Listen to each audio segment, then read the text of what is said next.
Саламатсыңарбы балдар? Бүгүн биз суу өмүрдүн булагы деген темада тарбиялык саат өтөбүз. Адегенде өзүбүзгө жагымдуу маанай тартуулайбыз. Кара жердин астынан жылып чыккан аккан суу, жаамы күнөө кылганды билип жаткан аккан суу. Сабактын темасы суу өмүрдүн булагы. Сабактын максаты суунун маанисин, анын адамзатка керек экенин билүүгө, сууну таза, үнөмдүү пайдаланууга тарбияланабыз.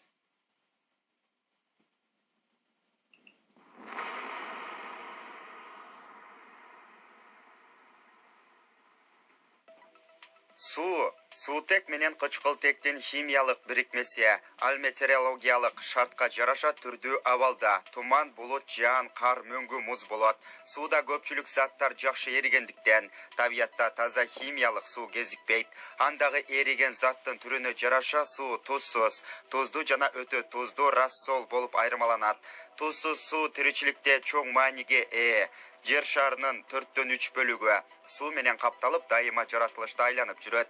Жер бетинин 60%га жакыны тузсуз сууга муктаж. 500 миллиондой киши суунун жетишсиздигинен же сапатсыз болушунан түрдүү оорулар менен жабыркашат. Суу ресурсунун көбүн ичүүгө жана өнөр жайга жараксыз туздуу деңиз жана океан суулар түзөт. Суунун азыктык касиети болбогону менен тирүү организмдин ажырагыс составдык бөлүгү болуп эсептелет. Өсүмдүктөр 90%га чоң кишинин денесинде 60%га жакын суу болот. Организмде суунун белгилүү санда туруктуу болушу тиричиликтеги зарыл шарттардын бири. Организм керектөөчү суунун саны жана андагы туздун составы өзгөрсө, тамак сиңирүү, кан пайда болуу жана башкалар процесстер бузулат. Суусуз организм менен айлана чөйрөнүн ортосунда жылуулук алмашуу. Ооба, суу өмүрдүн булагы. 22 март дүйнө жүзү боюнча суу ресурстарынын күнү катары белгиленип келет.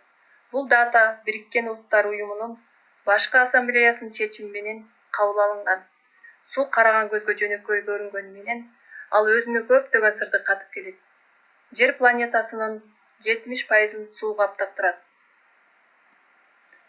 Кыргызстан жердин каны болгон суу тууралуу кызыктуу далилдерди сунуштайбыз. Ысык суу тез тоңот. Логикалык жактан алып караганда муздак суу тез тоңушу керек. Бирок жүргүзүлгөн изилдөөлөр ысык суу тез тоңоорун тастыкташкан. Суу ондон ашык түрдөгү абалда боло алган. Баарыбыз эле суу 3 абалда болорун мектептен окуганбыз. Ал суюк, буу жана муз.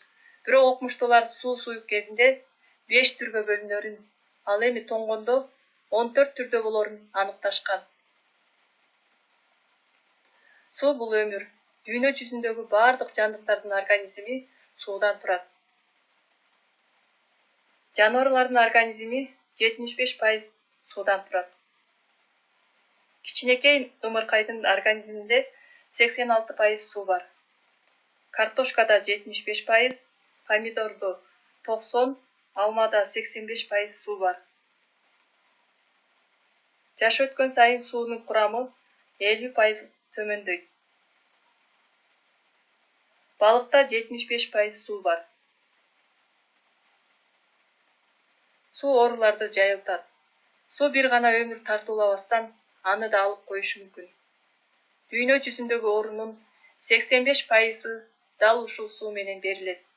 Адам суусуз жашай албайт. Эгер киши денесинин 2% суусун жоготсо, ал суусап баштайт. Ал эми 12% суу жоготсо, дарыгерлердин жардамы менен гана калыбына келе алат. 20% суу жоготсо, киши өлөт.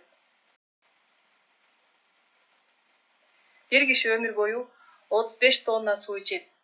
Киши тамак ичпей болжол менен 6 жума жашай алат.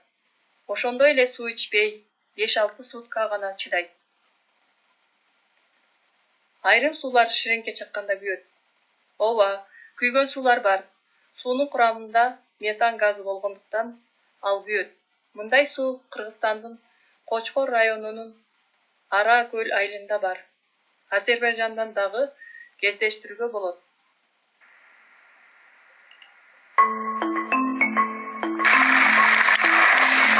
Опа. Bu gaz da ekan da.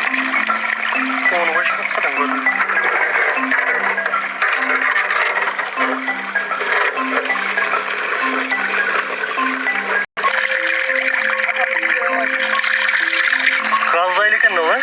Жанар элек Көріп барды отпайсың. Ол мен салып көрөйүн. Мұны деген иликтоздор атайын айтканда, мұны если что жана сордуруп, барбулактагыдай ысык суу чыгарса болот экен да. Бирок андай чыгарса бул суу күйбөй калат экен.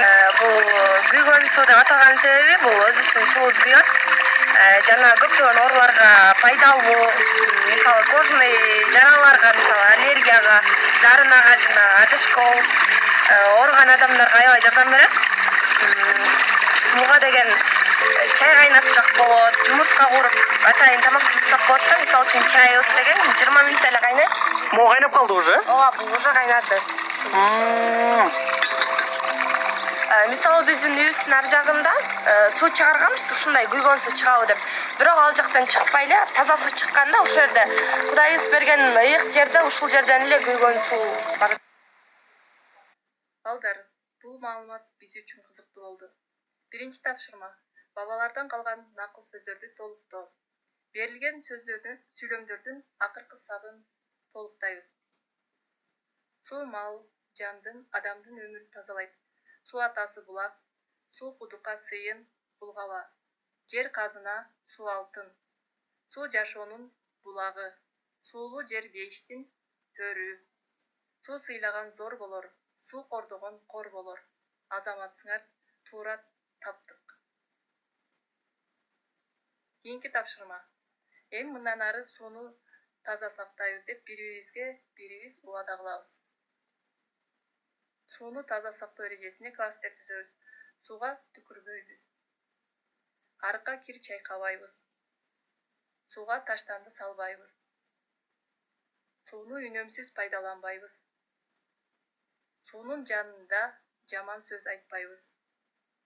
Азаматсыңар, ушул убадага мындан ары бекем турабыз.